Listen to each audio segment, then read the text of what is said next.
That's a word we don't say. That's a book we don't talk about often and read about. It's a small book. It's very easy to get through. And I will encourage you to work your way through it sometime this week and take a look at what he has to say. Habakkuk was an early prophet. His ministry in the kingdom of Judah spanned from 612 to 588 BC. Now, it's hard for me to do the math on that because the numbers go backwards.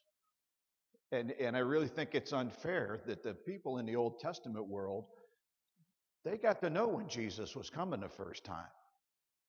Because Habakkuk, excuse me, with his ministry, being from 612 to 588 BC, he knew, hey, 588 more years, Jesus is going to be here. How come we don't get a countdown clock? You know, we're still counting out. We're like a soccer game comes to the end and the clock ends and we still have more to play. And you never know when the end is. But anyhow, Habakkuk, he was angry about some stuff that was going on. He was upset. But what's cool about Habakkuk is, as a prophet, he went to Jesus to talk to him about what he was upset about. He didn't run away from things. He didn't stomp his feet. He didn't get mad. He didn't throw a tantrum. He went to God and he asked why. That's a powerful word. Why? Why can be a question. And it's a question that kind of leads itself to an answer with more than one word. It's not a yes or no answer when somebody asks you a why question. Why can be an angry thing. Why can be never ending with a young child. We've all experienced that because they want to learn. They want to know why. They're thirsting for knowledge. Habakkuk had questions. He was upset. Things weren't going well at his time. And he went to God and he had questions to ask. And starting at verse 2, Habakkuk asked the Lord, "How long, O Lord, must I call for your help, but you do not listen? Or cry out to you, violence, but you do not save? Why do you make me look at injustice? Why do you tolerate wrong? Destruction and violence are before me. There is strife and conflict abounds. Therefore, the law is paralyzed and justice never prevails. The wicked hem in the righteous so that the justice is perverted." It's a pretty strong conversation to have with God, isn't it? It'd be pretty strong in your relationship, pretty firm in your faith to have that. If we read through more in verses 5 through 11, you'll learn that God did answer him. But I get the impression that Habakkuk wasn't happy with the answers. Because he didn't say, okay, sounds good, and go on about his way and share what God told him with the people of the tribe that he was in. But he comes back to God again. And just like us, just like kids, wasn't satisfied. So he said, why? Why again? And in verse 13 he adds, "Why then do you tolerate the treacherous? Why are you silent while the wicked swallow up those more righteous than themselves?" And he reads on down through into the beginning of chapter 2. "I will stand my watch and station myself on the ramparts. I will look to see what he will say to me and what answer I am to give to this complaint." So I find it pretty cool that even though Habakkuk was upset, he was questioning, but he wasn't questioning his faith. He wasn't questioning his responsibility. He was questioning his surroundings. What was going on with him? What was the problem? Does any of this sound familiar? Does any of this sound recent to what's going on in our church? Does any of it give you comfort that 2,600 years ago, the same questions were being asked, the same problems were being had? We're nothing new. We're nothing new. We can't learn from history. It is interesting, though, that while Habakkuk was going to God and he was asking the questions, and I encourage you again to read this through the week. It's 6 pages, I think, in my Bible. It's not a difficult read. But every time that Habakkuk went to God with his questions, he began his prayer and his questioning with a reminder to himself and to God of his position of faith, his wanting to be a child of God, his desire to be able to share the right things, and what he needed to be able to give to the people as a prophet and the words that he heard from God. And while we're transitioning again, I want to ask you why. Why are you still coming to church? To see me. Thank you.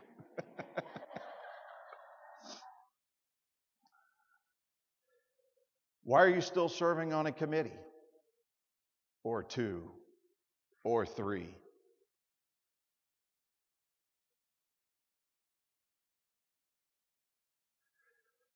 Why are you still excited to talk to somebody about God and about your church?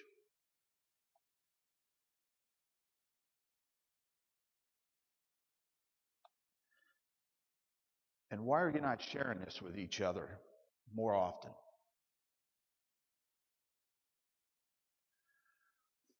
We all need to know your why. We need to know each other's whys, because Janice's why just might be the same as Marilyn's why. But Janice's why might not be the same as Star's why. But if Star doesn't know what Janice's why is, Marilyn doesn't know what Star's why is,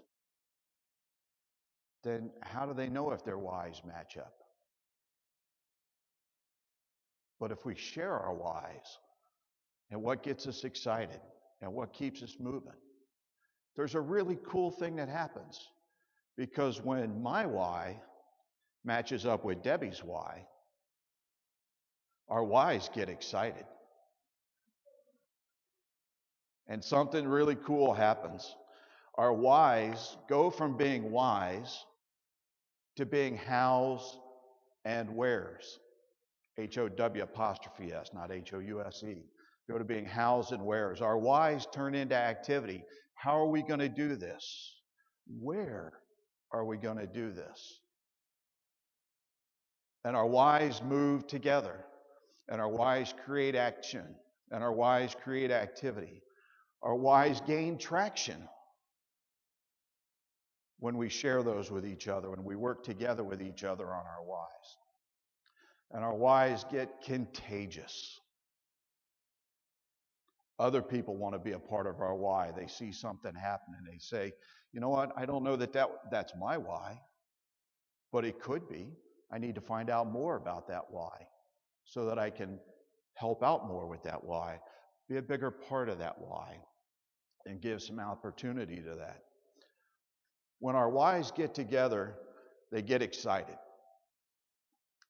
And I'm here to share with you this morning that excitement greets our visitors at the front door when they come in. And that excitement is contagious. And it's a beautiful thing. And it's worth being excited over with our whys. I know that we have some tired people in here. I hear you. You guys tell me all the time. And I got to share with you that there's a way to fix tired. And it's not always a good night's sleep that fixes tired. A good Sunday afternoon can help for a nap. But it's not always a good night's sleep that fixes tired. You want to fix tired, You want to find something that gets you out of bed in the morning without an alarm clock. You want something that'll keep you up at night, anxious for the next day to get started. Figure out what that why is. Figure out why you want to come to church. Figure out why you want to be in community with each other. And then share that why with others. Allow that why to become a small group. And inside of that small group, learn from each other, care for each other, love each other, nurture each other, support each other. Allow that small group to expand. If that why starts out with 2 or 3 people and it grows into 5 or 6, there's just that much more excitement surrounding that why. There's just that more activity surrounding creating those hows and wheres that come out of that why in order to put that together. It is very important that we know what this is. It's very important to share our whys with each other so that we know what's going on, so that we know what somebody else wants to do, so that you don't think that you're the only one that has that why. Because somebody else probably has that same why and that same want to. And when you can get those together and you can work with each other and be willing to take on somebody into your small group that maybe doesn't understand your why but wants to learn more about it. They're intrigued by it. Bless you. They're intrigued by it and they think, this could be my why. I need to learn more about that. Then open up. Let them be a part of your group. Let them share in your why. Let them share in your excitement. Because it's getting that why figured out and turning those whys into hows and wheres and turning those hows and wheres into excitement that gets you to the point that you can't wait to meet new people in order to share your whys and your hows and wheres with them about what's going on in this church. We've got a lot of excitement going on. We've got a lot of things available to us. We've got a lot of transition that we're going through. You know, your why, my why, those are all things that we need to nurture. We need to know what they are. We need to find a way to turn those into more exciting times. And we've got membership is working hard at creating new whys. We've got worship is working hard at creating new whys. Outreach. What can I say about outreach? They never quit. They're the Energizer Bunny. Outreach and CWF. Those 2 groups are the leaders in the church in understanding the whys and turning them into hows and wheres. They are amazing. And I thank you, both groups, for all that you do. But we find our whys. It's okay to be frustrated. It's okay to be a little aggravated. But it's good to remember that we're all humans and we're all people. If you say something and somebody gives you an odd look, maybe you didn't say it right. Maybe you didn't phrase it properly. Maybe it was just a wrong time for a conversation. We don't know what each other are going through when we walk through the door. We don't know what struggles we've had, how much the devil's been beating on us trying to get us out, to keep us from getting out the door and getting to church on Sunday morning. Some of us, it's harder than others. But if we know that why, and we work together on those whys, then we will be successful in our ministries here in this church and here in this community. Amen? Amen. So as we